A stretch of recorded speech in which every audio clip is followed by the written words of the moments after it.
வணக்கம் மக்களே. இன்னைக்கு நம்ம என்ன பார்க்க போறோம்னா, தல தோனி இருக்கும் வரை சிஎஸ்கேவை வீழ்த்துவது கடினம்தான். கதறிய கேகேஆர் அணி வீரர்கள். ஆண்ட்ரே ரசல் பரபரப்பு பேட்டி. அதாவது ஐபிஎல் கிரிக்கெட் தொடரில் சிஎஸ்கே அணியின் முன்னாள் கேப்டனும் தமிழகத்தின் தத்துப்பிள்ளையுமான தல தோனி அவர்கள் ரசிகர்களுக்காக களமிறங்கிய போது ஒரு சுவாரஸ்ய சம்பவம் நிகழ்ந்துள்ளது. 42 வயதான தோனி விளையாடும் கடைசி ஐபிஎல் தொடராக இது இருக்கும் என ரசிகர்கள் மத்தியில் கருத்துக்களும் நிலவுகிறது.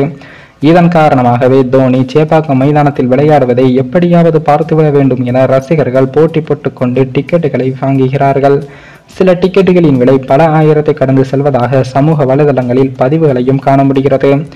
இந்த நிலையில் தான் தோனி களமிறங்கும் ஒவ்வொரு போட்டியிலும் ரசிகர்கள் ஆரவாரத்துடன் கத்துவது வழக்கம். இந்த நிலையில் தான் சில போட்டிகளில் தோனி களமிறங்குவதை தவிர்த்து வருகிறார்.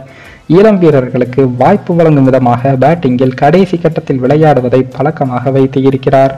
இந்த சூழ்நிலையில் தான் கேகேஆர் அணிக்கு எதிரான ஆட்டத்தில் சிஎஸ்கே அணியின் வெற்றிக்கு 15 பந்துகளில் 3 ரன்கள் எடுக்க வேண்டும் என்ற நிலையும் இருந்தபோது யாருமே எதிர்பாராத வகையில் தல தோனி களத்திற்கு வந்தார். 3 ரன்கள் தான் வெற்றிக்கு இருக்கிறது, எப்படி தோனி வரப்போகிறார் என்று நினைத்த ரசிகர்களுக்கு இன்ப அதிர்ச்சியாக இந்த சம்பவம் இருந்தது.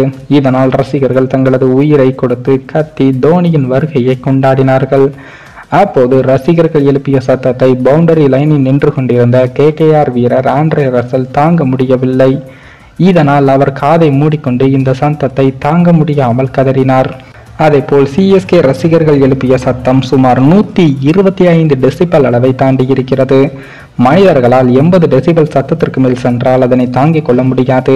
ஆனால் தோனி ரசிகர்கள் எழுப்பிய சத்தம் மனிதர்களின் காது சவ்வையை கிழித்துவிடும் அளவுக்கு இருந்தது.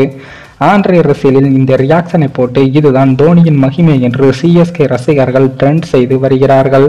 அதேபோல் போட்டி முடிந்ததும் ஆண்ட்ரே ரசல் அவர்கள் தல தோனியின் என்ட்ரி குறித்தும் ரசிகர்களின் சத்தம் குறித்தும் போஸ்ட் மேட்ச் பர்சன்டேஜில் கூறியிருந்தார். அதிலும் தல தோனிக்கு செல்லும் இடமெல்லாம் இவ்வளவு ஆரவாரம் இருப்பதால் சிஎஸ்கேவை வீழ்த்துவது என்பது கடினமான ஒன்றுதான்.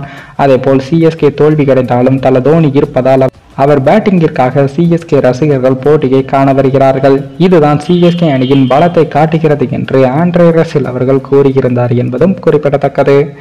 மேலும் இந்த வீடியோ ஏதோ ஒரு விதத்தில் உங்களுக்கு பிடித்திருக்கும் என்று நினைக்கிறேன். நம்ம சேனலுக்கு புதிதாக வீடியோ பார்க்கிறீர்கள் என்றால் மறக்காமல் சப்ஸ்கிரைபர் செய்து விட்டு பாருங்கள். இன்னொரு வீடியோவில் சந்திக்கும் வரை நான் உங்கள் தமிழ்.